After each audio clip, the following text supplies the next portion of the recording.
So today we're doing a review for The Dragon Reborn, which is the third book in the Wheel of Time series. Because this is the third book, this is going to be entirely spoilers, so if you haven't read the books, don't want to be spoiled, this isn't the video for you. Thank you to everyone who has been so very patient with me. I said I would have this video up on Tuesday, so it's late. I am very overbooked with work this month. I'm enjoying all the projects I'm doing, but I'm doing too many projects at once. So finding time to film is just, it's not working. I just finished the book today, so you're just gonna hear my chatty thoughts about what I thought about it. I will try to keep this more brief than my reviews normally are, since this is book 3, but this is my spoiler-filled discussion on The Dragon Reborn, the book where Rand, the Dragon Reborn, is barely in it, and when he is, he's having a rough time. Perrin, my guy, has a lot of page time where he kills people, then frees people, then kills people, then frees people, then kills people, then frees people. Matt, who has progressed from his dead weight status to, I'm seeing his potential. I'm excited to see where we go with him. He definitely had a big arc in this book, and I have a lot of hope for his arc yet to come. And the ladies did not do quite so well in this book. Moraine, still a wonderful character. Nynaeve, Egwene, and Elaine, though, I didn't like them this time around so much. Okay, so Rand, he has officially progressed to the wild card of the bunch. Really funny that he basically wasn't here for this book, especially since the book is, like, the title is him, but where he at? When we do see him, he is losing his mind and a little bit scary. And I like it. I'm very curious because Rand up to this point has yet to win me over. I think he's fine, but I think he's pretty bland. I think he's like your typical chosen one saviors trope guy. For whatever reason, when a fantasy series goes with the chosen one trope, he's almost always boring. Like Frodo, I got a little bit of pushback when I called him boring, but I feel like that's not an unpopular opinion. Frodo's not very interesting of a character. Kip, so far in the Lightbringer series, not an interesting character. Harry Potter, ain't nobody thinks he's interesting. Like, the chosen one is almost never interesting. People say it's for self-insert purposes. I just think it's not good writing. But Rand is finally worth something. He's really getting interesting, and I'm very curious to see where we go with him. Obviously, he has to stay alive. He's not going to completely descend into madness. He's not going to get killed off. I guess he could. We have enough characters to sustain the series without him, but I can't imagine it could work if we lose the Dragon Reborn. So, very curious about his character. No predictions for him other than this is going to be interesting. I'm fully sold on Rand at this point. Perrin has been my guy from the start. Of the men, Perrin has been my guy from the very beginning. And what I said in my book 2 review was that I needed more Perrin. And boy, did I get him in this book. Perrin is also losing himself the tiniest little bit. But well, first of all, of course, I anticipate he's going to go back to, I think he was sort of like a mentor or a potential mentor character. I don't remember his name in book 2, the guy who ran the wolf pack and who basically told Perrin, hey, you're a werewolf too. He's not a werewolf. You know what I'm saying. Perrin's powers are continuing to get more interesting. We spent a lot of time in like this dream world sort of place that the women are forcibly being entered into, and it's brutal. And then somehow Perrin has access to that arena as well, and I'm very curious, even though it's called something else. So maybe it's something different, but I don't think so. I think it's pretty clear that it's the same thing. So all of them hanging out in the same dream world, I still don't know how I feel about it, to be completely honest. I think it's an interesting element, but we spent a lot of time there in this book, and I'm very curious why. Perrin's character is continuing to get very, very deep. He's also falling in love and adamantly pretending he isn't. But I definitely think that his story, his particular powers, and his particular, I don't know, exposition is definitely the most interesting to me at the moment. I really hope he continues to have a spotlight shown on him. I'll be very disappointed if this was Perrin's book and then he just kind of descends back into a side character from here. I really want him to continue being one of our main players. Matt, of course, is going to have more of a spotlight shown on him in other books. He really was an important character in this one, and I really loved seeing his character growth happen. He is still punk and a brat, but I really like him. I loved Matt at the beginning of book 1 when he was setting pigs loose or something and they ran through someone's house and she was really mad at him and he's like, yeah, but it's not my fault. How could I have known they would have gone in that direction? That Matt, the one that we saw a peek of in the beginning of book 1, I fell for him right away. And then he went insane and kind of became possessed because of a dagger. And then he became, as mentioned before, dead weight. And I really like that now that he's healed, we're getting to see more of his personality again. And he's still a punk, but I have a feeling he's going to grow out of that a little bit. I'm excited to see him as a prankster again, like he was in book 1, instead of just like a really bad friend that lets Rand carry him through the countryside and then abandons Rand the second Rand needs him. I have a lot of hope in Matt. I'm still not completely sold on his powers, if I'm completely honest. That first sequence where he, while he's sick, while he's weak, takes down 2 of the best trained swordsmen, takes them both down on his own, having never trained with a sword. I mean, immediately, of course, I'm like, all right, so this is part of Matt's magical powers, because either Jordan is a terrible writer, which I don't believe he is, and he just randomly is like, Matt's good at swords now, Matt's good at gambling now, Matt's good at this now. Like, either he's just decided to make Matt the character that he hands everything to, or there's a reason behind it. So I immediately, as soon as that sequence happened, I thought, oh, okay, so this is his power. I don't necessarily love it yet. It's very interesting, very entertaining to watch him fumble through life just thinking he's really lucky and not catching on that there's a pattern here and there's a reason behind it. It was all funny, but I don't love it yet because it just, even though it's intentional, it feels convenient that everything works for him. I get all the money, which means that I can do this and I can throw money anywhere I want and who cares? It's expendable because I can just go gamble some more. I don't really feel like dealing with guards, even though I totally could just deal with guards. Like, he blew his opportunity with the first guard. Now I'm at the end of the book. He blew his opportunity with the first guard when he didn't say Elaine's name right off when he tried to get into the palace kingdom to deliver the letter. You know what I'm talking about. He blew it by being an idiot.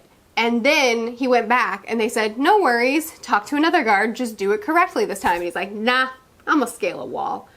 And I don't know, I like it, it's entertaining, but I don't know that I like it because even though it's intentional, even though I know there's a purpose, it still feels really convenient and like it could be used as a cop-out in the future. I hope it doesn't. Robert Jordan has my trust. I'll need a little bit more convincing on this one. Also, can you explain something to me? I was really confused about when Matt conveniently overheard that one fella saying he's gonna kill Egwene, right? Egwene? Am I even saying the right name? Elaine. When he says he wants to kill Elaine, when Matt overhears that conversation and then he has a warning and he decides not to tell Elaine's mom that her boyfriend is after her, all that good stuff. He's a dark friend.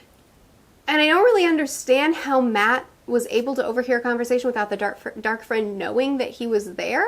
Unless I've completely misunderstood the abilities of dark friends, maybe I have. But I didn't really understand how that even worked. It seems like the dark friend should have known that Matt was there. Maybe I just totally missed something. The final sequence obviously was really great.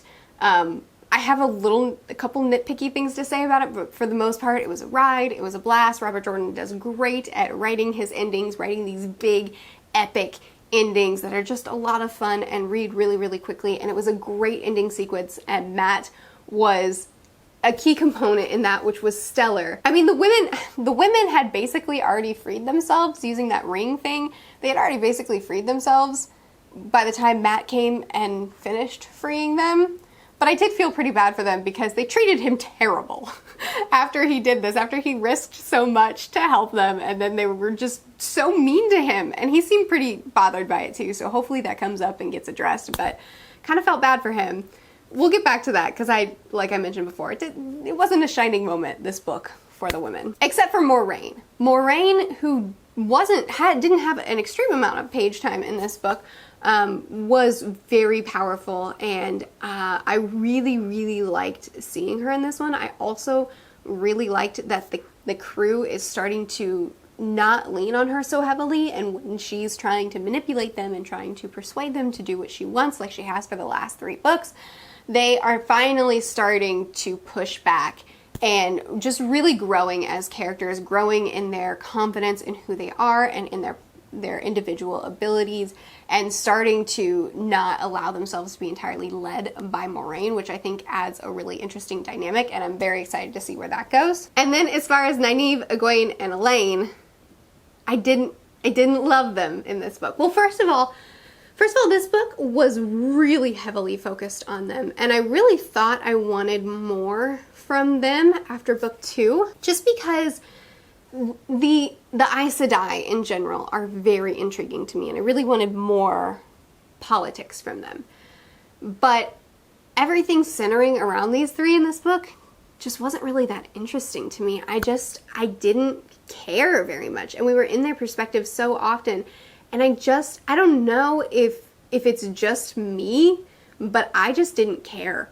And so there were several chapters where I was kind of just flipping pages waiting to see when this would be done, because it wasn't holding my attention very well. And then on top of all that, the 3 are bickering so constantly, and it's such petty dumb stuff. And they're layered characters, they're flawed characters. If they didn't bicker and snipe at each other sometimes, they wouldn't seem realistic, but man, do they bicker, and it's so dumb.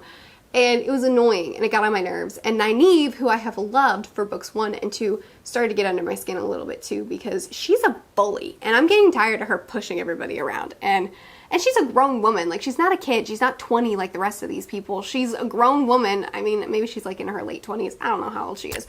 But she's at least as old as me. And she should probably grow up a little bit. I'm coming off really harsh, but I mean, these are layered characters, so I feel like I can talk about them as if they're layered and not just like a character, but a person. And then, of course, you have the way the women treated Matt after he tried to help him out, and did help him out somewhat. I mean, they did most of the work themselves, but he was there, and then they just sniped at him too, and they need some character growth, which is not a negative thing. You know, we've got time. They're layered characters. They need growth. That's fine. I'm just saying they need some character growth. I still love every single one of these characters, even though I have nitpicky things that I don't entirely love about every single one of them.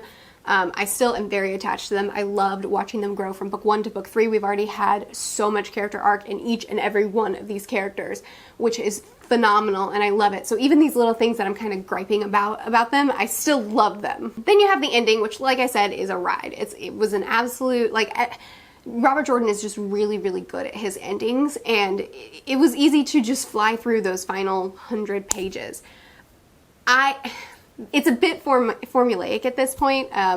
Rand faces off against the same bad guy and then defeats him relatively easily.